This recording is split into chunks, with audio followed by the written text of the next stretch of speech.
Nakilala sa pangalang Justin Joseph Baisa, dugong Ilocano mula Bambang Nueva Vizcaya. Laman ako noon ng basketball court sa kalsada, kasama ko bangko sa Ibors Pingping Box at Tistraya. Yo! What's up guys? This is your boy again, Daddy Kabulin, your Daddy Ka-Vintage with yan, Sir Gerald Saile. Ayun nga guys, nagari tayo. Kung nakita nyo ito din, suot ko kaya nung kanina lang, pero siyempre magkaibang items kaya puputulin ko.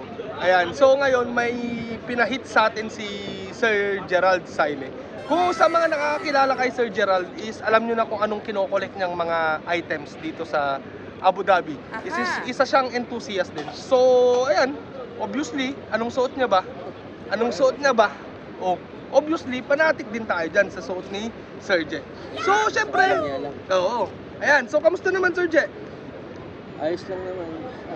Naghahan pa rin ng jersey kahit pa paano. Ng mga gems. O ayan, narinig nyo na. So, si Sir Je is isang vintage jersey enthusiast siya, or nagko-collect ng mga vintage jersey at saka rare na din, di ba, Sir Je? Kung may iba, kung may mapan ka. Oh, pag may natipuhan, binibili ko basta nakita ko yung ano. At saka kung may matumpungan ka na rare is kukunin mo. Rare or hindi rare, basta nagustuhan ko, binibili ko. Hindi lang yung kesyo ano siya, rare or ano. Basta magustuhan. Ayan. So ngayon guys is kilalanin naman natin si Sir Je. Let's go. Actually si Sir Je is nakilala ko siya nung nagla-live selling pa lang kami ng Malabul. Nag-hot game kami that time, kung hindi ako nagkakamali Sir Je is back to back yun, no? Na damage yung back to back na Chicago Bulls. 12 pa nga yun eh. 12 pa yun. And then may issue yun, ang alam ko wala yung fiber na sa loob. Oh, yung crown niya sa loob. Oo, wala na yung crown niya. Nabakbak na. Oo, nasira na. Nasira ang kalate. Pero binili pa rin ni Sir Je kasi nga naghahanap siya ng ganun. So, dun kami nagkakilala ni Sir Je. So, ngayon naman guys is i-interviewin natin si Sir Je. Siyempre, hindi yan mawawala. So, Sir Je, tagasan ka sa Pinas yun muna? Ako pala ay taga, Tugong Bacolod. Bisaya. Nag-start ako sa collect ng bili-bili ng mga jersey ng way back 2017 or mga 2016. Hindi ko na kasi tanda kasi bili lang ako ng bili. Hindi ko na tinatandaan. Pero nung teenage years mo, Sir Je, nagkahilig ka na ba sa mga sombrero or sa mga jersey? Sa mga jersey, nagkahilig. Wala ako dati hilig. Nagkahilig lang ako nung laging ang pinsan ko. Nagbabakasyon sa Pinas. Kasi Europe at saka Western, ang nila, formahan nilang ganun. May nakita akong mga magagandang jersey. Yung mga Fubo ngayon, nasuot ko na yan dati. 1992 ata nag-start ang Fubo, no? Mga ganung 1992 ang alam ko eh. Nagkaroon ako ng first jersey na O'Neal. Pero hindi binigay sa akin eh. Pinasuot lang sa akin tapos binigay din sa pinsan. Yung Orlando na pinstripe? Blue. Blue. OG. Oh, OG. Ganda din nun, astig. Ayan Sir Je, sabi mo nagkahilig ka way back 2017, tama? Ayan. So at that time, ano ang una mong kinolect? Jersey ba or hats? Kasi alam ko nagsasalakot ka din eh, nagsasalakot ka. Pero nakikita ko sa post mo is more on jersey ba? So ikaw makakasagot niyan kung anong kinahiligan mo nung way back 2017? 17, lang. Pero more nag-focus kasi ako nung nung 2020. 2020. Sa jersey nag-focus ako. Pandemic? Pandemic. Dati talaga, nung elementary pa nga ako, nag-collect na ako ng mga caps. Tapos nitong siyempre, wala pa tayong mga kaperahan dati. Ngayon na medyo nakaluwag-luwag na, pwede mag-collect. At saka siyempre Sir Je, nung pandemic is for sure, madami nangangailangan ng pera at that time, tama? Kasi ang dami nawalan ng trabaho. So, posible na yung mga jersey na nakuha mo nung 2020 is mga hits price? Still price? Hindi ko rin masasabi na still kasi Mataas talaga ang ano nun. Pag sinabi nilang gano'n ang presyo, hindi ka na makakatawan. So I mean yung... Kasi wala pang source nun dati. Oh. Lahat ng mga source international naka-block. So I mean yung presyo nun nung 2020 Sir Jay is Fixed. malapit pa rin siya sa market value. Hindi siya nagkakalayo. Parang hindi nila binabudget mill nun. Wala kang makikitang budget mill nun dati. So ngayon Sir Jay, ang tanong ko naman is ano naman ang mga una mong kinolek sa jersey? Siyempre, Bulls, hindi mawawala yan. Siyempre, fanatic tayo ng Bulls. Number 1, Michael Jordan, Chicago Bulls all the way, everyday guys yan. Ang una kong nabuo, ang pula. Pula. Pero ang pinakahuli ko nabuo, ang itim. Kasi nagkaroon ako ng co-coach way back 2017-2018. Co-coach. Co-coach na black. May Na ano black. pa yun, may damage sa harap. Uy, mahal din Sir Jay ng kuna. Co-coach ngayon ha. Ngayon, Rare. marami nang may hawak na co-coach pero Ayaw bitawan? Binebenta nila pero mataas dahil nga sa ano niya sa medyo rare na rin at Kukunti yung production. Pwede. medyo rare na rin tapos sa condition niya as in ano talaga as in parang brand new. Oh. Wala masasabi kaya ino-hold nila ang price na gano'n. Nasa co-coach. Then hanggang nakumpleto mo na yun, Bulls. May kulang pa akong isa. So ano nang meron sa'yo? Tony co-coach. Oh, Siyempre Jordan, di mawawala. Jordan, Rodman, Ano pa? Harper. Harper. Yun ang pinakalas ko nakuha sa Black Harper. Sa black. Inalo ko lang yun, 10 rate ko lang yun sa Pippen kung nawala. Kasi yung seller, dati ang pinili ko sa kanya, black na Pippen. Na Pippen. Oh. Eh nawala niya. Hindi niya na alam kung ano. Eh nagkaroon siya ng ng Harper. Eh, rare din yun. Rare sa rare. Pero may may mga damage. Konting issue. Hairline. Hairline lang. Oh. Pero all goods kung collector ka, maintindihan mo yun. Oh.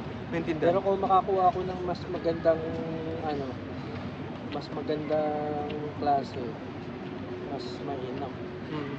Eh yung mga pula naman, kompleto ka na din ng 5. Oo, kompleto na. Kompleto na. Parang may car ka, di ba? Wala pa akong care. Same rin lang, Jordan, Pippen, Rodman, Harper din yung pula mo.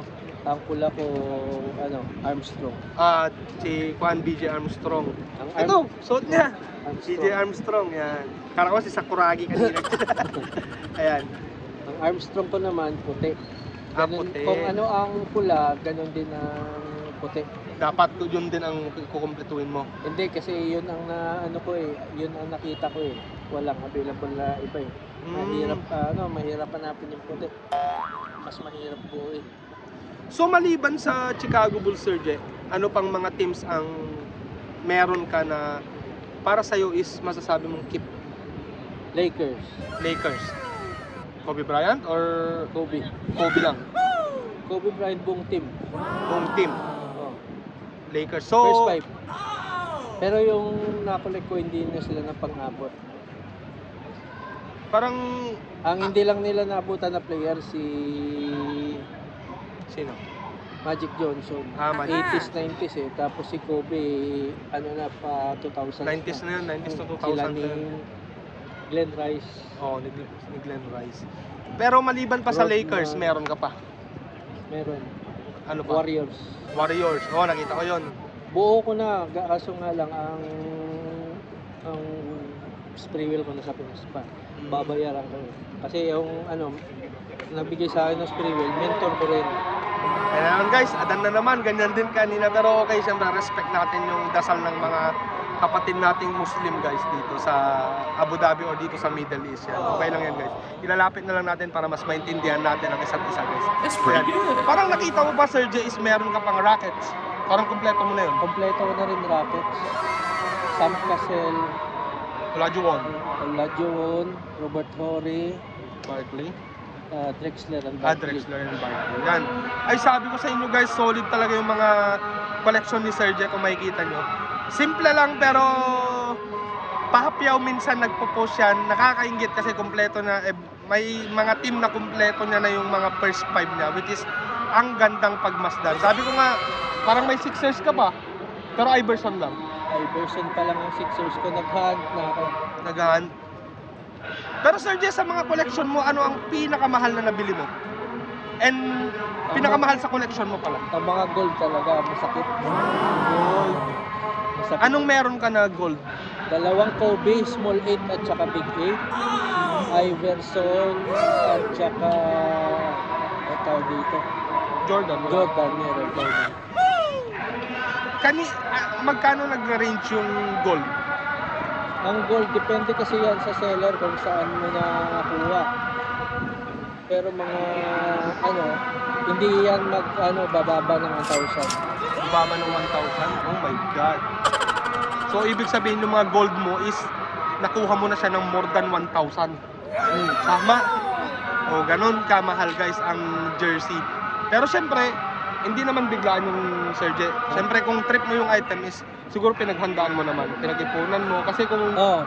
pinaghandaan, hindi basta-basta yung... Na maglabas. O maglabas. 1,000 is 1,000 dirham. Tama. 15,000. At saka, knowing Serge dito is hindi tulad sa Pilipinas na marami kang kamag-anak na marami kang malalapitan. Dito dapat is meron ka nakatabi palagi na pang-emergency, tama? Knowing dito guys sa abroad is dapat meron kang pang-tabi or pang-emergency. Ayan, so huling tanong Sir Jay is anong maibibigay mong advice or word of wisdom sa mga gustong mag-collect din ng jersey? Sa point of view ko, kung gusto niyo mag-collect ng jersey, mag-start muna kayo sa mga Adidas. Pero bago niyo bilhin, make it sure na pinalegit check mo ng minimum 3 times. That's pretty kasi good. Napakarami. Yung minimum 3 times Sir Jay is magkakaibang tao dapat? Magkakaibang tao. Aha. Okay. Na nagko-collect din ng jersey para sure ka ang bibili mong jersey is legit. Kasi sayang ang pera mo, pinaghirapan mo rin yan. Yan lang ang maipapayo ko. Tapos sa mga champion jersey, Yan, makinig guys, makinig. sa mga champion jersey, kahit ako na dali din nung nakarang araw. Bakit? Kanyari Sir Jay? May nakuha ko isang jersey, hindi ko nababanggitin, dito din sa'yo yun. Hindi, dineclare na legit. Nung pagdating, nakita ko agad sa NBA logo pa lang at saka tag, kita ko na sa i-message ko agad si seller na off to. Verified ng pera ko. So, Dahil hindi ako ng off, dineclare yung legit sa live. So, pero syempre, for confidentiality, di na natin babanggitin yun. Para iwas na din sa gulo at saka sa issue. Tama. Number 1. Ayan. And then, sa mga Adidas ba, Nike is madaming difference din, Sir Jay, kung paano mo ma-identify kung vintage yun or hindi? Maraming kasi bago pa ang Nike na pinaka-latest ngayon, Adidas, Puma, Reebok, Sun and Knit, yun ang mga 80s, 90s. Oo nga. Yung Sun and Knit ata, yun ata yung walang apelido? Ang unang version nun, yun ang walang apelido. Tapos yung pangalawang version, may mga apelido na. May apelido na. Pero yung pinaka-old na ito, tatanong din natin. Matagal ko na din gustong tanong kay Sir Jet. Ano ang pinakamatagal na tag sa manufacturer ng jersey ng NBA ha? Kasi more on NBA Sun ka. and Knit talaga ang pinakaunang-una. Sun and Knit. Oh. Then sumunod doon, Sir Jet. Tapos in random lang nagkaroon ng Reebok din. Reebok? Way back, mga anong year yun? Hindi ko tanda kung anong year. Basta naging official sila. Supplier. Supplier ng NBA. Oh. Tapos Puma. Hindi ko alam yun Ang Puma 1 year. 1 year lang. 1 year lang ang contract nila. Tapos sa starter din. Starter din sa NBA? Nagkaroon din. Pero ilang taon lang yata. Hindi ako sure kung ilang taon ang contract ng starter. Tapos nung nagka ano na Adidas. Adidas. Tapos ang sunod nun Champion. So before pala ng champion is madami pa. Marami pa bago ng Champion. Alam nyo guys, Na brand. ang alam ko is champion na yung pinakasikat at pero for sure at champion ang pinakamahaba. Ang Sir J. pinakamahaba kasi nag-continue sila, naputol ang production nila way back 2002-2003. Kinontinue yung Euro, doon lumabas ang Euro na champion. Euro na tag na sinasabi. Ang USA, Mexico, at saka Costa Rica. Mga ano yun, mga outsource yun. Mga outsource yun. Pero Costa Rica at saka anong year yung Mexico. ngayon? Around 95. 90s na lang. 90s. So vintage pala pag Costa Rica, Mexico, USA. Pero yung Euro 2000s na. Vintage na rin siya may itatawag, pero 2002, 2003 sila nagsimula. Nag-start. Yun guys, an additional knowledge, at least naliwanagan tsaka nadagdagan yung knowledge natin guys sa mga tags. Ayan. So sa mga tags is ang dami, hindi ko ma-imagine Sir G, ang dami pa palang mga gumamit na brand bago champion. Sa champion brands naman, ang mga tags iba-iba. Kung wala kayong alam, mag-search kayo sa Google, magbasa kayo kasi yung knowledge ko nabasa ko lang din, tapos sa mga nag-mentor din sa akin para hindi kayo para hindi lang sila maniniwala sa sabi ng iba. Dapat is aralin nyo din sa sarili nyo. Tama, di ba? Kung anong trip nyo is dapat alamin nyo din. Parang magsariling sikap din kayo na maghanap ng mga infos sa mga gusto nyong malaman guys, sa mga kino-collect nyo. Ganun lang naman kasimple yun. Kasi sa haba-haba ng panahon ang jersey nag-evolve. Nag-evolve kahit vintage, nag-evolve. Ginagaya ng mga custom. Sa custom pa lang dapat makalaman mo kung anong sukat, anong shape. Kasi napakaraming kumakalat na custom ngayon na pag nakita mo first time na wala kang alam, sabihin mo legit. Pero ito Sir J, is may isa pang tanong. Kasi usually ang mga kino-collect na lang ngayon sa mga collector ng jersey is more on champion, tama? More on champion. More on Kahit champion. sa Pinas. Oo. Ngayon ang tanong ko Sir J, siyempre maliban sa jack tag, wash tag, is ano pa yung isang patunay na legit yung isang jersey? Sa tela. Sa tela? O isa rin sa tela. And then yung sinabi mo, yung serial number, di ba? Tama? Serial number sa jack tag, sa ilalim Oo. meron yun. Kukunti lang yata na may nakakaalam nun. Ito, pakita natin yung sample ng jersey ni Sir J. Sa ilalim. Babalik ta rin. Then, makikita dyan, may number dyan eh. Parang 5 numbers ata, no, Sir J? Ayan, no? 5 Pero ang numbers. iba visible na visible, depende kasi yan Sa pagtahe, no? Ayun guys, isang number 1 tsaka legit na pag-check guys ng champion jersey is yung serial number sa folded ng jack tag na malaki sa baba, sa laylayan. Yun ang tinuro sa akin ni Sir J. Kasi actually pag nakakita ka ng jersey, nakita mo lang na champion, maganda ang print, masasabi mong vintage, good condition. Pero behind that pala is meron palang may mas malalim na basehan para malaman mo pa kung legit talaga yung isang jersey. Ayan. So, ayan nga, at least meron tayong natutunan na pulot kay Sir J. Ayan, or additional pa daw. At saka sa tag, NBA logo, dapat siya, manipis itong edge niya. Yung white, yung lining. Yung white na lining. Tapos, eto ang ganun din. Yung blue naman. Tapos, pag ginanon mo, nakaangat.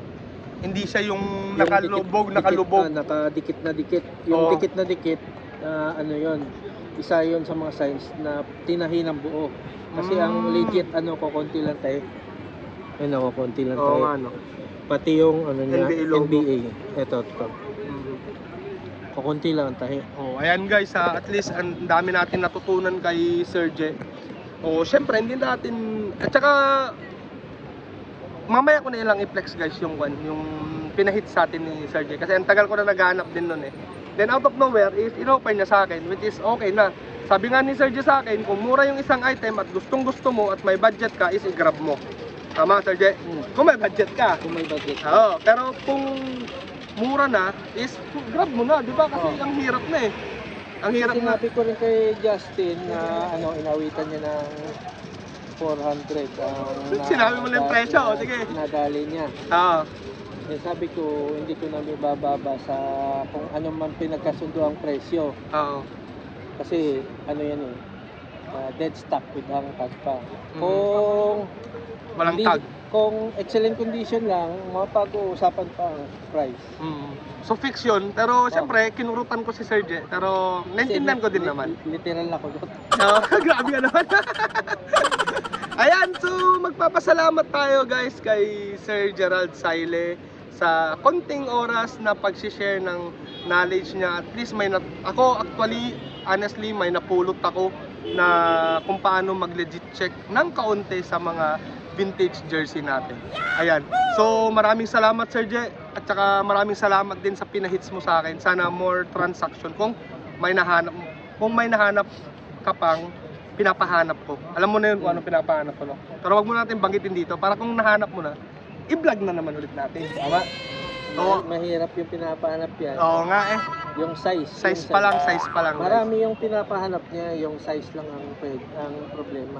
Oh no! So guys, magpuputulin muna namin dito ni Sir J at magkwekwentuhan na lang kami. At least may napulot tayong konting knowledge nga, as I've said, sa mga salita or words ni Sir J. So Sir J, ba may gusto kang i-shoutout or pasalamatan? Salamat sa kay Justin sa YouTube. Subscribe kayo sa channel niya. JJD KIB, wag niyong kalimutan. Yan. And shoutout, ba may gusto i-shoutout?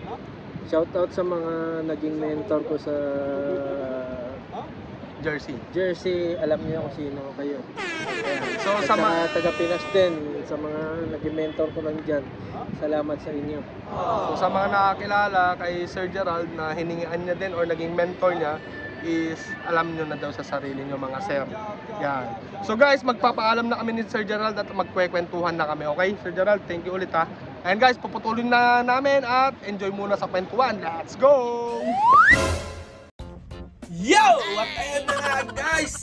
Sorry guys at hindi ko na diretsong na-flex sa inyo during or same day kung kailan natin nakuha yung items kay Sir Gerald guys. Kasi nga, gahol na ako ng oras at that time guys. And then, parating na si Darling. Tapos, napasarap pa yung kwentuhan namin ni Sir Gerald. Kasi yung sarap din kakwentuhan ni Sir Gerald. Napakamalumana yung magsalita. Ayan, is hindi ko na na-flex guys. Kaya, ito is ibang araw na guys. Ibang araw na tong pagpa-flex natin sa na-hits natin kay Sir Gerald. And guys, obviously naman guys kung anong na-hits ko kay Sir Gerald. Kasi nga sinabi ko sa inyo at nabanggit din namin na isa siyang vintage jersey enthusiast si Sir Gerald. So, obviously alam nyo na siguro or may idea na kayo guys kung ano ang na-hits natin sa kanya guys. So guys, eto na. Huwag na natin patagalin guys kasi excited na ako. Sorry guys, even nung day pa na na-pick up natin is sobrang excited na ako. Pero kinulang lang tayo ng oras guys. So this is the time guys. So wag nang patumpik-tumpik pa. Let's dive into it guys. Eto na guys. Tan-tan-tan! Eto na guys. Flex muna natin guys yung na-hits natin. Which is jersey nga guys. Pero hindi lang siya typical or normal jersey guys. Kasi may something siya guys. May something. So eto na guys. Ang daldal ko guys. Let's go!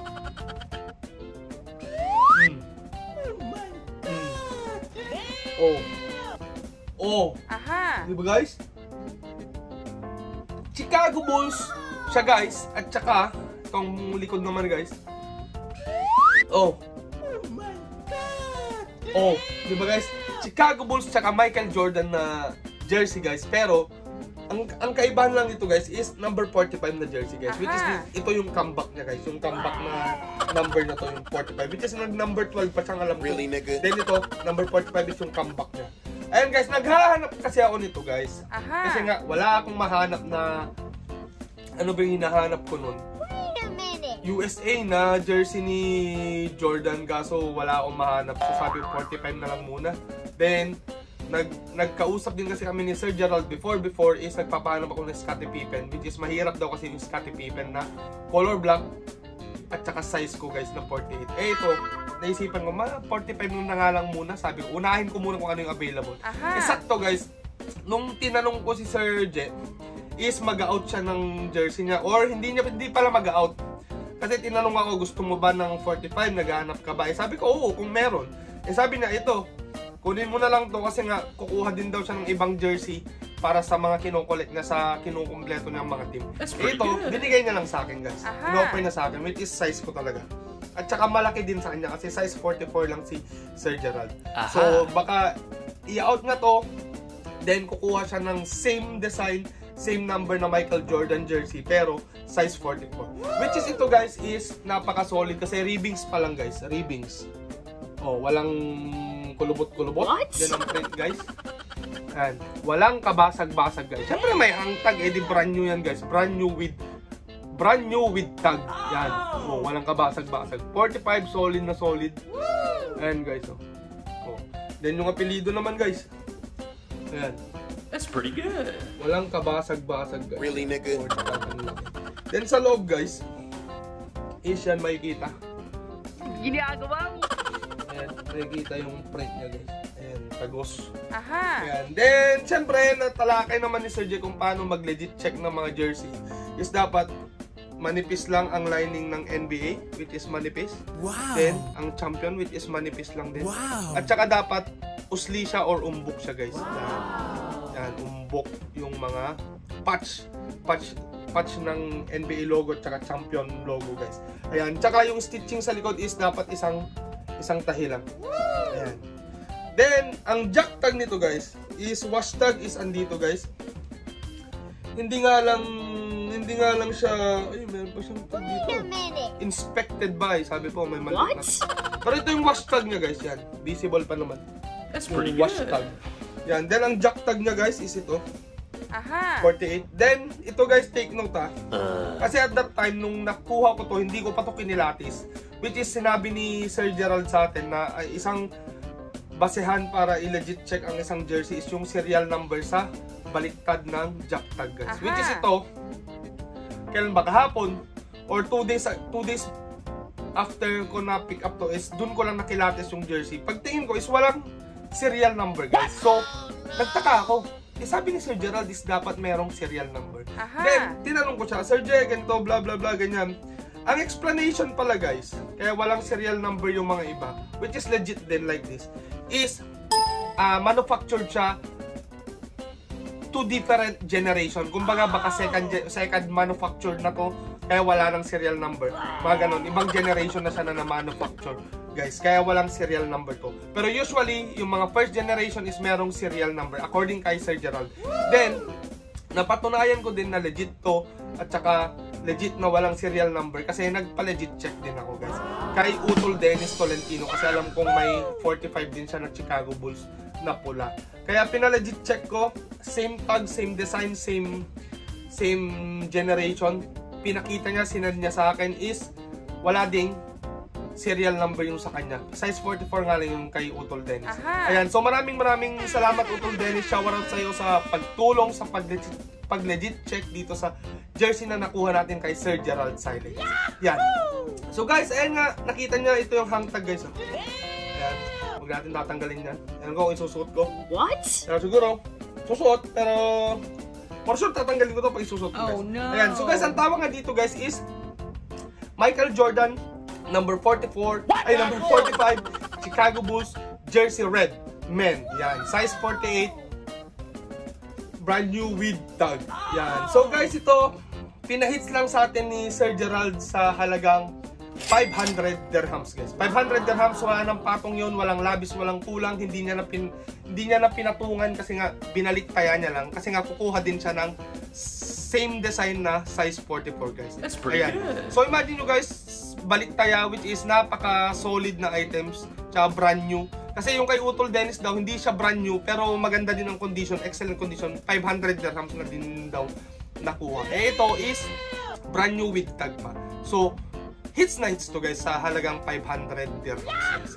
Yun, ang 500 dirhams guys is nasa magkano ba yun? 7,500 pesos din guys. Imagine nyo yan guys. Pero guys, nag-search tayo sa eBay. Which is napadpad tayo nga sa eBay.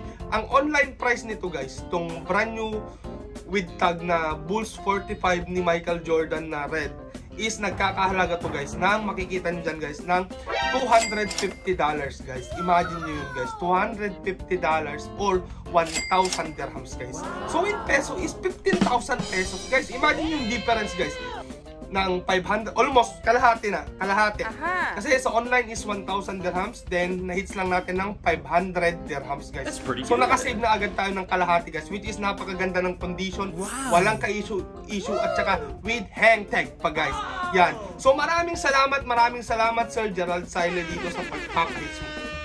Nadagdagan na naman ang ating dagdag collection sa ating Chicago Bulls guys, at meron na tayong 45 guys. Yan. Ino-offer na din sa akin yung puti, pero hindi ko bet or hindi kasi bagay sa akin yung puti. Kasi, alam na, syempre, may team tayo guys. Kaya itong red na lang, para mamula-mula naman tayo guys, diba? Pero nagiging maroon tayo pag namula tayo guys. Kasi yung may team tayo guys. Ayan, so guys, nakita nyo na itong bagong dagdag collection natin sa ating mga Chicago Bulls items or Chicago Bulls collection na Michael Jordan number 45 Chicago Bulls. Ayan. Sana na-appreciate nyo na naman. At syempre, hindi ko makakalimutan na magpasalamat kay Sir Gerald Saile sa pagpapahit sa atin to sa baliktayang presyo guys. Yan. Shout out Sir Gerald Saile, then more sales sa'yo at saka more collect pa at saka more hunt pa sa'yo sa mga hinahanap mo mga jersey. God bless you always. Ayan nga guys. Maraming salamat din sa inyo sa panonood at saka tuloy-tuloy na suporta dito sa aking YouTube channel na JJB KIB. At syempre guys, kung bago ka lang dito sa aking YouTube channel is wag mong kakalimutan mag-subscribe guys. At saka paki-like na din ang ating video kung na-enjoy mo at saka na-entertain ka sa ganitong klase ng videos guys. Yan, and then guys, click the notification bell so that you won't miss my upcoming videos, and share it to your friends and relatives guys, especially sa mga aspiring collectors out there everywhere guys. Mapa-cup yan, mapa-jersey, mapa-vintage shirt, any variant ng mga vintage like t-shirt, bantis, ganyan, sports, is sana ma-share ninyo para maging inspirasyon din tayo sa kanila. At saka maraming salamat Sir J, kasi pinaunlakan mo din ako sa interview sa'yo, at saka konting usapan, kwentuhan, at saka solid idol, napaka bait din ni Sir J na kausap. Ayan, so guys, puputulin ko na dito at siningit ko na, at least nakita nyo na itong bagong dagdag collection natin na Chicago Bulls Michael Jordan number 45. Yan. So guys, magpapaalam na ako. Here's your boy, Daddy Kabuli, your Daddy Kabintage, saying, till next time, peace out, bye-bye! O relax, baka naman ikay magtampo sa panahon, kasi ngayon okay sa bamawan bibiyang ko. Yung angas ko kahit saan, kayang-kayang dalhin, pero yung pagkahangin mo mukhang inborn yan, mate.